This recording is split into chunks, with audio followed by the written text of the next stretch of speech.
श्री राम जय जय राम। मंदोदरी रावण से कह रही है, जिन्होंने विरोध और घर दूषण को मारकर लीला से ही कबंध को मार डाला और जिन्होंने बाली को एक ही बाण से मार दिया, हे दशकंद आप उन्हें उनके महत्व को समझिए। जिन्होंने खेल से ही समुद्र को बांध लिया और जो प्रभु सेना सहित कुबेल पर्वत पर उतर पड़े, उन सूर्य कुल के ध्वजा स्वरूप कीर्ति को बढ़ाने वाले करुणामय भगवान ने आप ही के हित के लिए दूत भेजा, जिसने बीच सभा में आकर आपके बल को उसी प्रकार मत डाला और हाथियों के झुंड में आकर सिंह से छिन्न भिन्न कर डालता है। रण में बांके अत्यंत विकट वीर अंगद और हनुमान जिनके सेवक हैं, हे पति उन्हें आप बार बार मनुष्य कहते हैं, आप व्यर्थ ही मान ममता और मंद का बोझा ढो रही हैं। हाँ प्रीतम, आपने श्री राम से विरोध कर लिया और काल के विशेष वश होने से आपके मन में अब भी ज्ञान उत्पन्न होता है। काल दंड लाठी लेकर किसी को नहीं मारता, वह धर्म बल बुद्धि और विचार को हर लेता है। हे स्वामी, जिसका काल मरण समय निकट आ जाता है, उसे आप ही की तरह भ्रम हो जाता है। आपके 2 पुत्र मारे गए और नगर जल गया, जो हुआ सो हुआ है प्रीतम। अब भी इस भूल की प्रीति समाप्ति कर दीजिए, श्री राम जी से वैर त्याग दीजिए और हे नाथ कृपा के समुद्र श्री नागनाथ जी को भजकर निर्मल यश लीजिए। स्त्री के बाण के समान वचन सुनकर वह सवेरा होते ही उठकर सभा में चला गया और सारा भय भूलकर अत्यंत अभिमान में फूलकर सिंहासन पर जा बैठा। यहाँ सुवेल पर्वत पर श्री राम जी ने अंगद को बुलाया, जिन्होंने आकर चरण कमलों से सिर नवाया।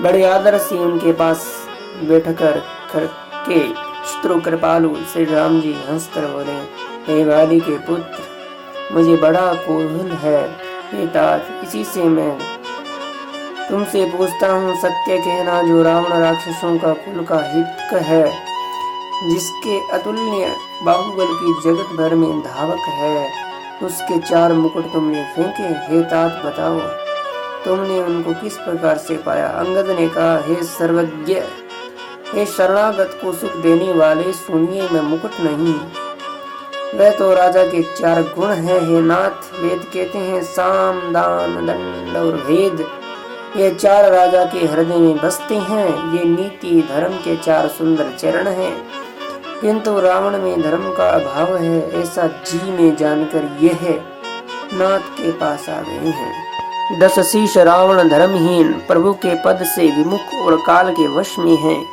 इसलिए हे कौशल राज, सुनिए वे गुण रावण को छोड़कर आपके पास आ गए हैं।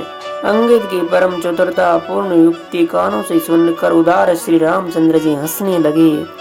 फिर बाले के पुत्र ने किले के लंका के सब समाचार कहे। जब शत्रु के समाचार प्राप्त हो गए, तब रामचंद्र जी ने सब मंत्रियों को पास बुलाया और कहा, लंका के 4 बड़े विकट दरवाजे हैं, उन पर किस तरह आक्रमण किया जाए, इस पर विचार करो।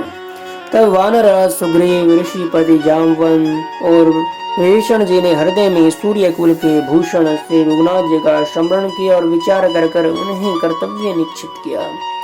वानरों की सेना के 4 दल बनाए और उनके लिए यथा योग्य जैसे चाहिए वैसे सेनापति नियुक्त किए।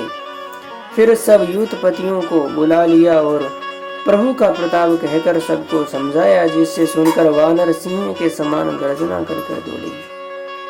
वह हर्षित होकर श्री राम जी के चरणों में सिर नवाते हैं और पर्वत के शिखर लेकर सब वीर दौड़ते हैं। कौशल राज रघुवीर जी की जय हो पुकारते हुए भालू और वानर गरजते हैं और ललकारते हैं। लंका को अत्यंत श्रेष्ठ अजय किला जानते हुए भी वानर प्रभु से रामचंद्र जी के प्रताप से निडर होकर चले। चारों ओर से घिरी हुई बादलों की घटा की तरह लंका को चारों दिशाओं से घेर कर वे मुंह से ही मुंह ढके और भीड़ बजाने लगे। महान बाले की सीमा में वानर भालू सिंह के समान ऊंचे स्वर से श्री राम जी की जय हो, श्री राम जी की जय हो, लक्ष्मण जी की जय हो, वानर राज सुग्रीव की जय हो ऐसी गर्जना करने लगे।